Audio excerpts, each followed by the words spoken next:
All right, we are back again with the first of the two Gurren Lagann movies, Childhood's End. And I'm going to admit, again, I'm terrified of opening that box set. So I've never watched it.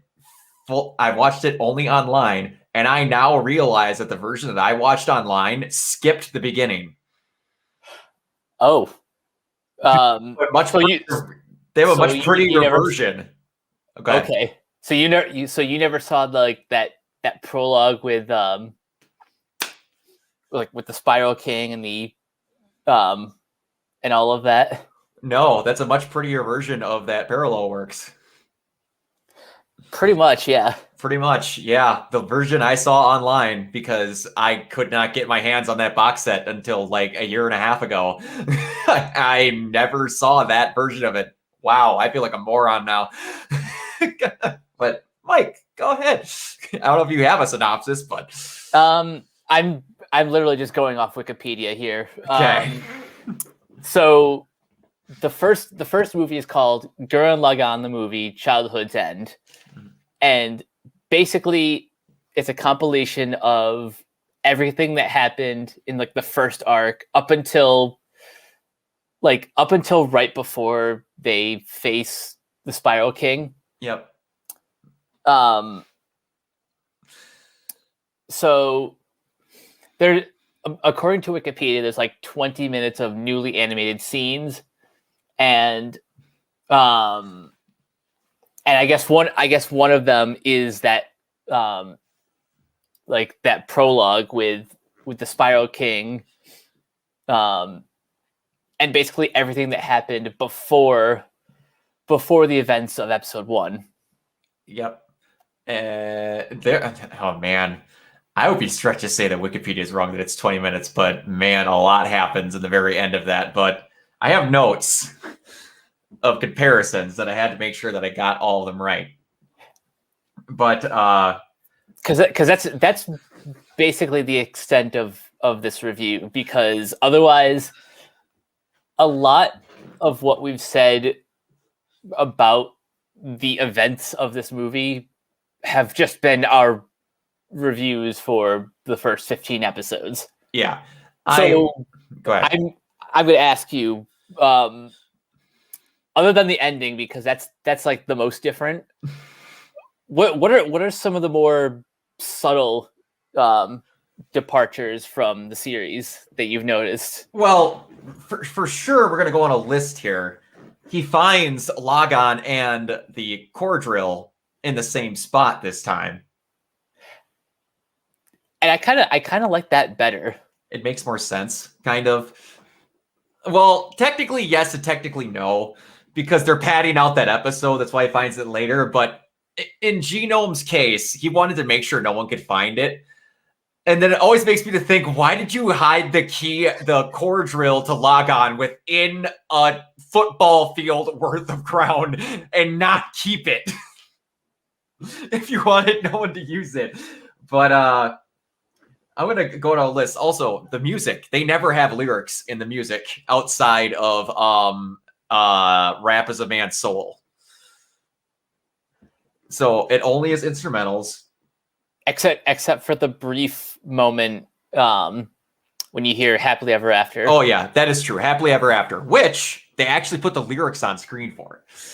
Yeah, that was nice. That was nice, because there's like, you could scrounge YouTube. There's nothing other than a person's interpretation of it. They don't have like the honest to God like thing out there. The blacked out eye catch with Simone after Kamina dies, you get what do I want to say, negative colors eye catch when Kamina dies. And a couple things that I don't like, and obviously they cut these down, but you don't get the context for the 3 different times that story of them being trapped inside the rocks.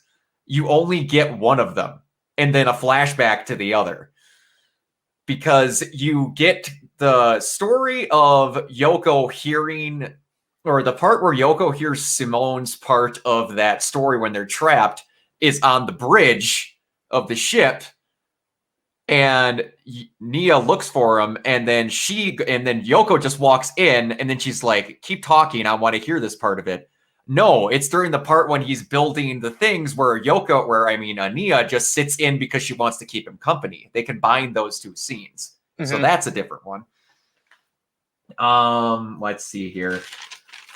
Oh boy, I had some on here. All right, so I have to ask of things that were cut before we get to the very last part. What was some things that got cut you were okay with, and some things that got cut that you weren't okay with? Because this, all I have notes is basically the entire end battle and some stuff that's changed. Because there is some minor scene changes in there too, where they put stuff in different spots. I'll be honest, the stuff that they cut for the sake of like pacing, I'm okay with most of it, with the exception of, sure, I would have liked to see to see the all three versions of the Kamina Simon story. Yeah, but excuse me. But the way it's presented in the film is a little bit more. It's better paced when presented in the film. Yeah. The only thing that it doesn't get, and I agree with you, some pacing when it works better is a little bit better because she only like realizes it after the first or whatever.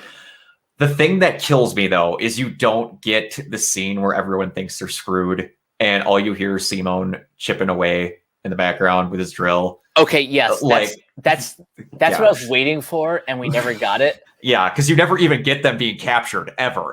Like that whole arc is just whoop right out the window. But yeah, man, that is that's something else. But again, it's pretty much all the same.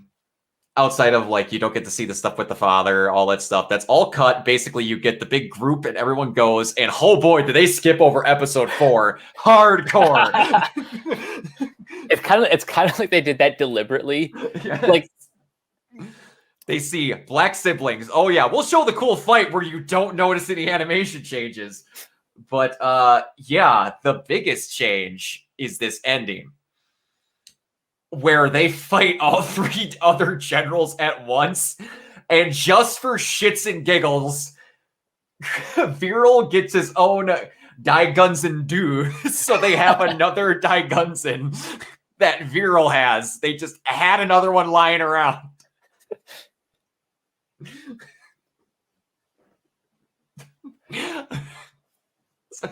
Just so they could say they had all 4 of them.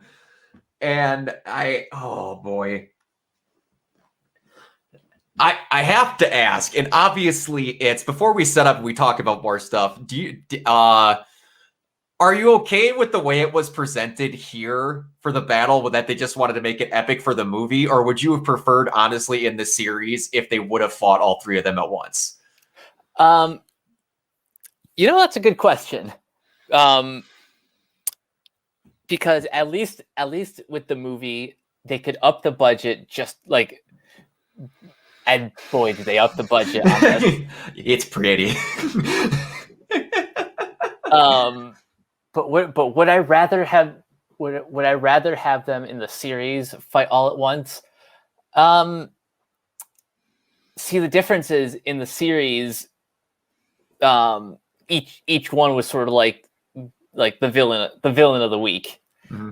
So naturally, like they could afford to like pace it out that way. But I gotta say, I think I prefer the epic battle.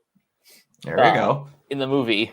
That's all right. We'll differ on that. I prefer it the other way, but I will say, my God, I wish I had the animation budget of what they had in the final here versus what they had the other one.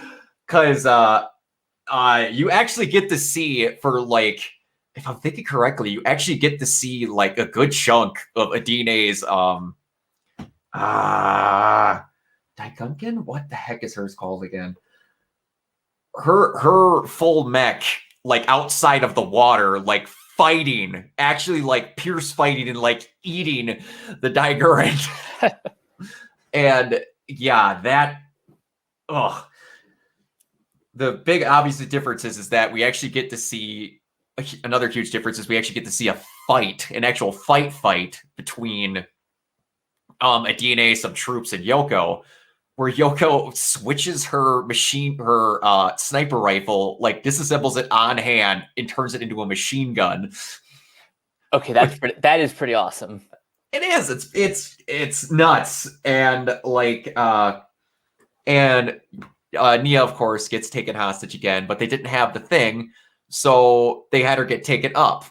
And they had Simone holding on as they took her away and hanging on just by his drill. And you got to have the cool "that's what he meant" moment with him in the air, literally hanging off, knowing he's probably going to die, just trying to save Nia.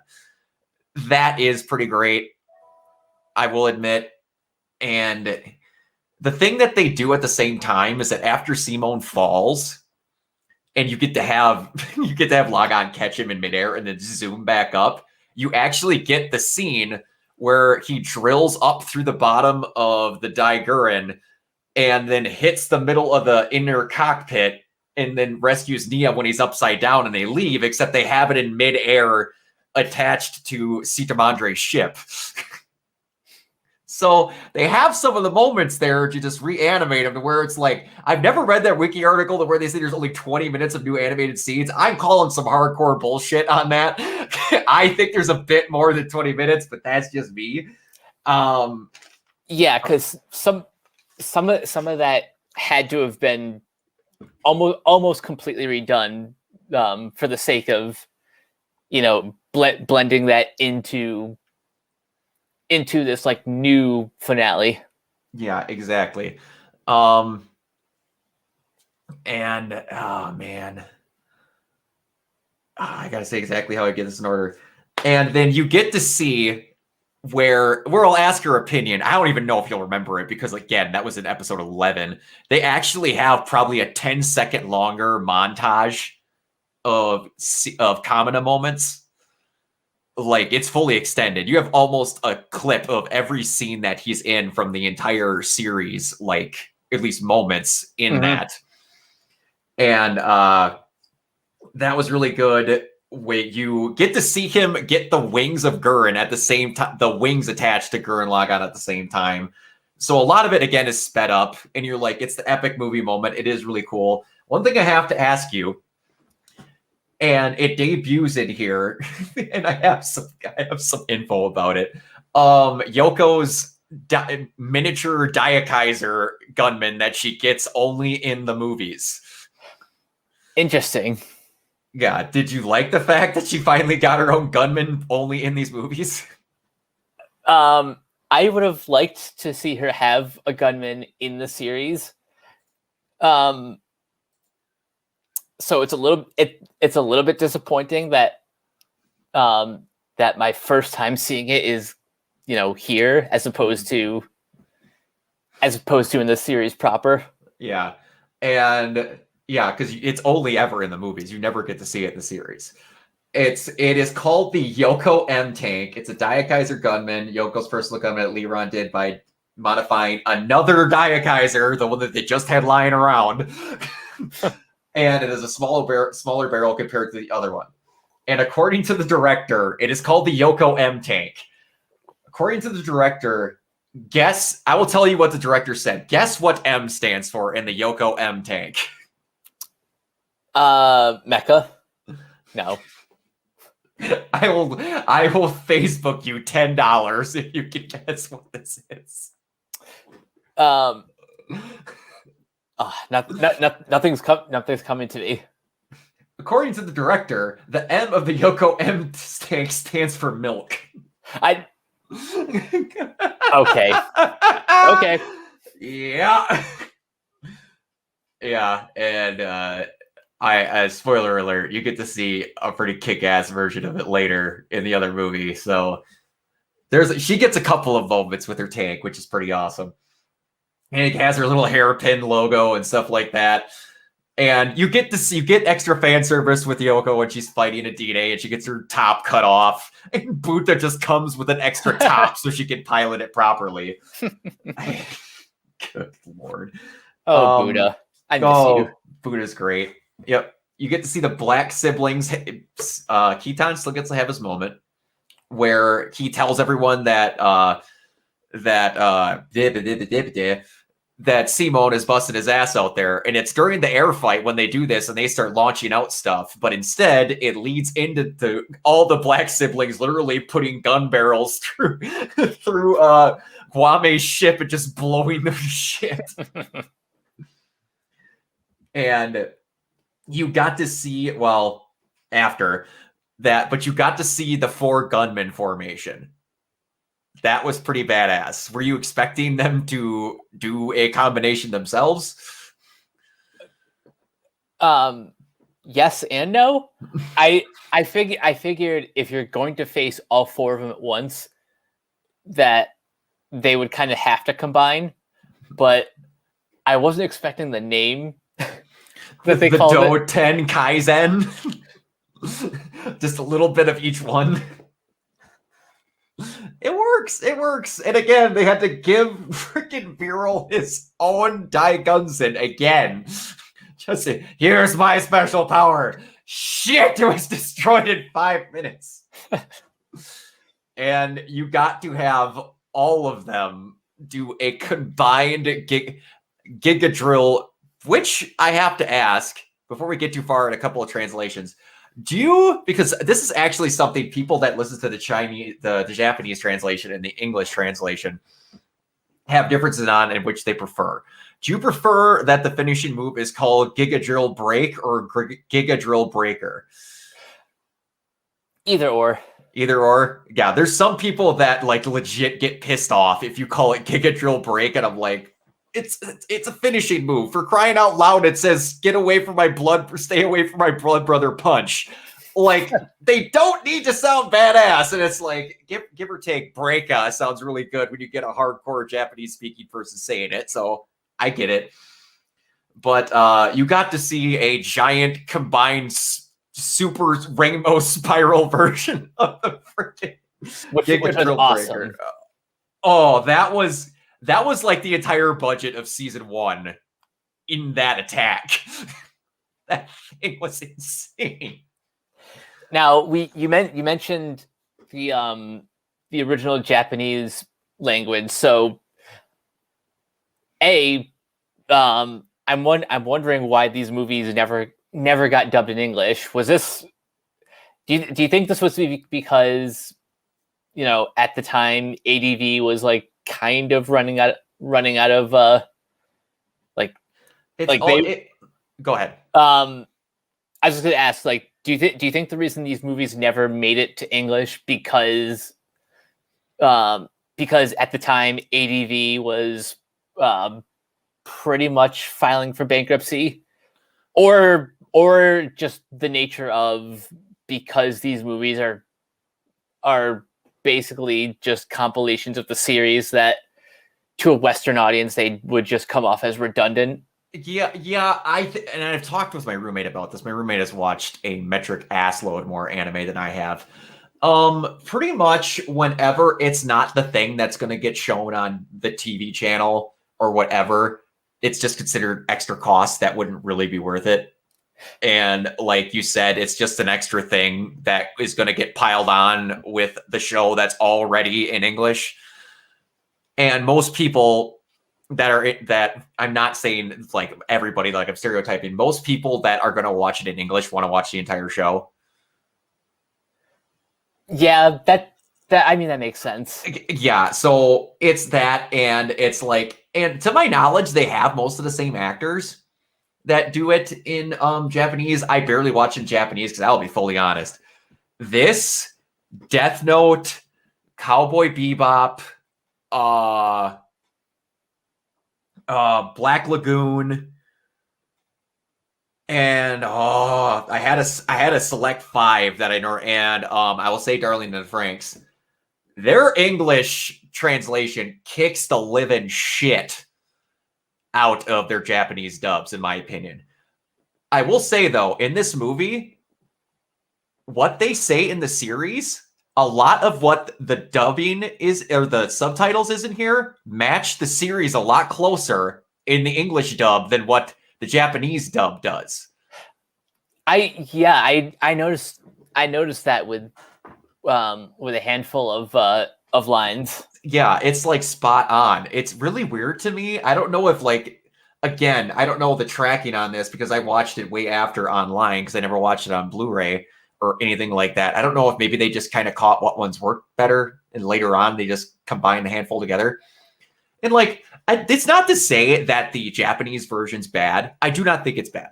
I will watch it. If I only had the Japanese version, I would still be happy with watching the show. There's no ifs, ands, or buts about it. It is still amazing. But in my opinion, you do not have Kyle Hebert given an Oscar-worthy performance as freaking Kamina. You do not have the whimsical and the I'm going to do whatever the hell I need to save my friends and get my girlfriend back that you get from Yuri Lowenthal. Now I'm blanking on her name. Hynden Welch. Hynden Welch. You do not get the innocence. You do not get that without her. And I will tell you right now, that Japanese person does fine as Liron, but he gets his ass handed to him by the role that freaking Steve Bloom does. Liron does not exist to me in Japanese. That English voice is Liron. He sounds like a normal dude that just happens to wear heels. He sounds like what Liron should be when Steve Bloom does that voice for him. Like they knew they wanted something special when they did that English version because he's the one that is balls to the wall completely different. And again, Michelle Ruff, she's Yoko. She's just awesome. There's no ifs, ands, or buts about it. And you haven't gotten to hear Genome yet. Well, no, you did actually get to hear Genome. Yeah, in the post-credit scene, you get to hear a little bit of Genome. Yeah. And I gotta say, he sounds very not too far off from the English voice. Yeah, they were very close. They had a very tight cast for what they want Genome to be. And yeah, it's for the most part, and that is me personally, for what you heard of the Japanese voices, which do you prefer? And honestly, when you watch anime, do you prefer to watch it subbed or dubbed? I do not think I've ever asked you this. You know what? I think it depends on a couple things. I'll admit for Gurren specifically, I've warmed up more to the English dub and very specifically the Bang Zoom version because that has Kyle Hebert and Yuri Lowenthal, Stephen Bloom, etc. Exactly. But just in general, it depends on a couple things. Mm-hmm.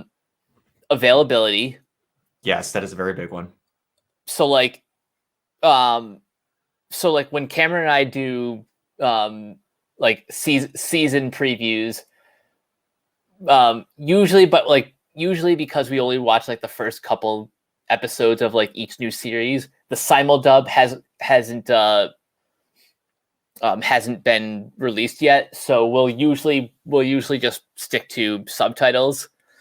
But if it's an option, I usually tend to go towards the dub first. Go with me, man. And when it comes to the dubs that are almost kind of mandatory, I would say Cowboy Bebop. I agree with you there. The Dragon Ball franchise. Not a bad shout. Yu Yu Hakusho. I have not watched enough of it to know, and I don't think I've heard it in Japanese, so I couldn't tell you. Yu Yu Hakusho is your favorite anime of all time, right? Yes. Yes, that's what I thought. I know you'd mentioned that at some point. I know it's a long one, so we probably won't be able to do. How many episodes is it? Hold on.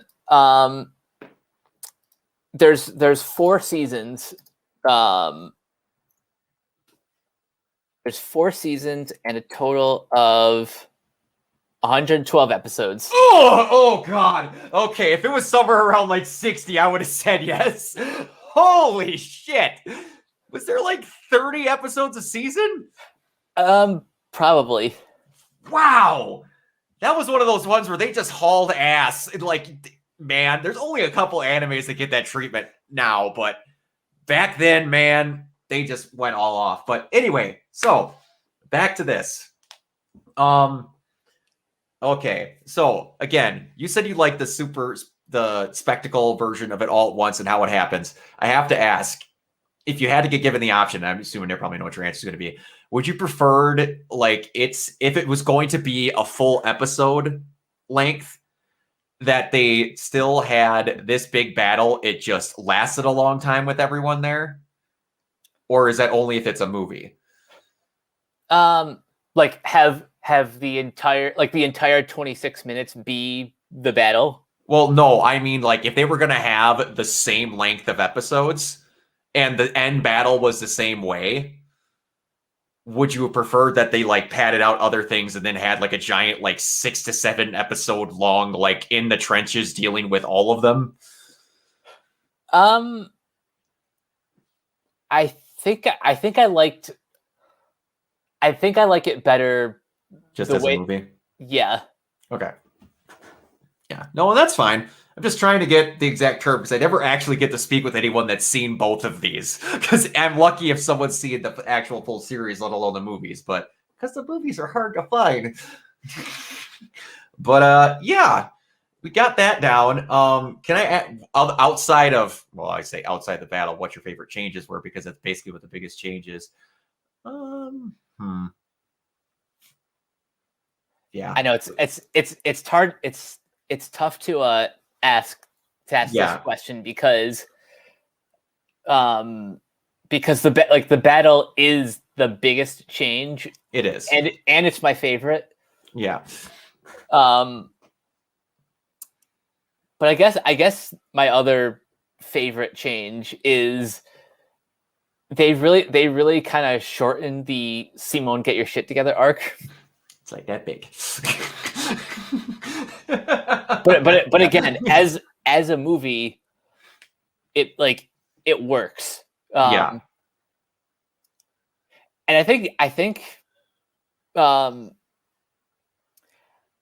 for people who have never seen Gurren Lagann, but also would prefer, the Japanese, like the original Japanese to the dub, I would honestly recommend watching the movie.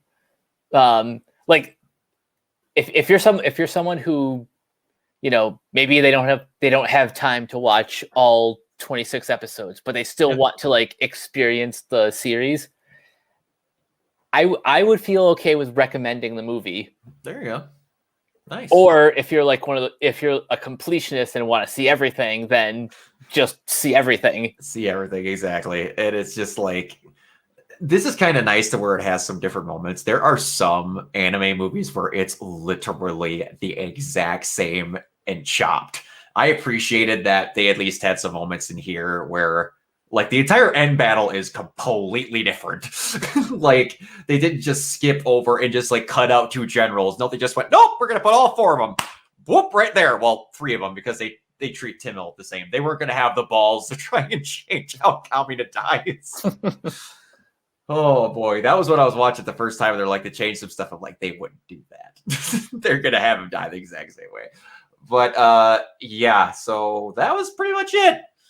We have one more to do, but we are not doing that tonight because that one's an hour and 50 minutes, and I'm not making Mike watch through that now because we got a little bit of time and a couple more episodes before Gurren is completely sent through. So we got some time still. So, Mike, where can they reach you? You guys can find me on Twitter and Instagram at Captain K42. You can follow all my quick thought reviews on letterboxd.com/Coach K42. Find me in all the various Facebook groups just at my name. Don't forget to check out Renegade Pop Culture on Facebook and Twitter at Ren Pop Culture.